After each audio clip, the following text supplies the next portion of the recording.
लाखों का कर्जा और बीवी की हत्या। सनसनीखेज ट्रिपल मर्डर से दहला राजस्थान।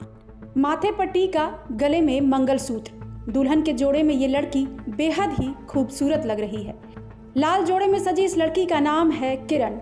कई साल पहले किरण ने एक ऐसे व्यक्ति से शादी की जो उसके खून का प्यासा बन बैठा और 17 नवंबर की रात को बड़ी ही निर्ममता से उसकी हत्या कर दी। हत्या का ये खौफनाक खेल पति ने सिर्फ बीवी के साथ ही नहीं बल्कि अपनी 2 मासूम बेटियों के साथ भी खेला। दिल दहला देने वाली इस वारदात को अंजाम दिया गया है राजस्थान की राजधानी जयपुर में।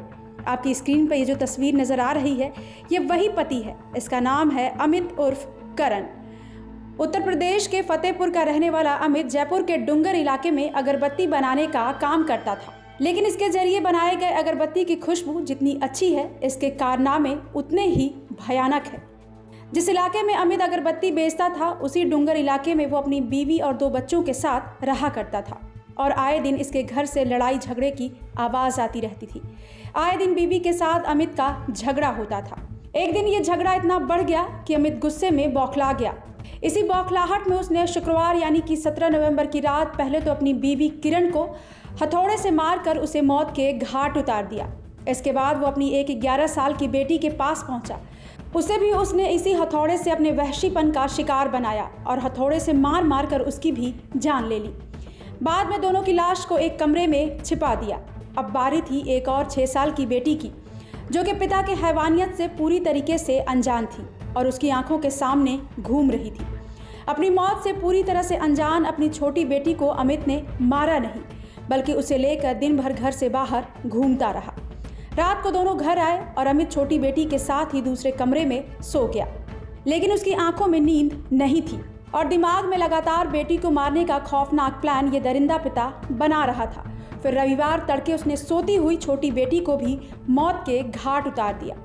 इसके बाद तीनों की लाश को कमरे में बंद कर घर को लॉक किया और वहां से फरार हो गया। 2 दिन बीत गए लेकिन माँ बेटी घर से बाहर नहीं आए। पड़ोसियों ने दरवाजे पर ताला लगा देखा तो उन्हें शक हुआ। इसके बाद उन्होंने पुलिस को जानकारी दी। बिना देरी किए सोमवार यानी कि 20 नवंबर की सुबह किरण के घर पुलिस पहुंची। दरवाजा तोड़ा तो सामने किरण की लाश उनकी 2 बेटियों के साथ खून से लथपथ पड़ी हुई थी। इसके बाद पुलिस ने पड़ोसियों से पूछताछ की और मोबाइल लोकेशन ट्रेस कर आरोपी को कनकपुरा रेलवे स्टेशन से दबोच लिया। पुलिस के मुताबिक अमित ने किरण से लव मैरिज की थी। उस पर 1.5-2 लाख रुपए का कर्जा था। इसकी वजह से पत्नी से विवाद चल रहा था। पुलिस के अनुसार आरोपी और उसका परिवार एक घर में 3 कमरों में रहते थे, जबकि उसी घर के अन्य कमरों में अन्य लोग भी किराए पर रह रहे हैं। शनिवार को किरण और बड़ी बेटी की दिखाई नहीं देने पर पड़ोसियों ने पूछा तो अमित ने कहा कि पत्नी की तबीयत ठीक नहीं है, इसलिए उसे हॉस्पिटल में एडमिट करवाया है। लेकिन अगले ही दिन अमित के घर पर ताला लगा था और वो वहां से फरार हो चुका था। इसके बाद पड़ोसियों के शक की वजह से वो पकड़ा गया। ब्यूरो रिपोर्ट, क्राइम तक।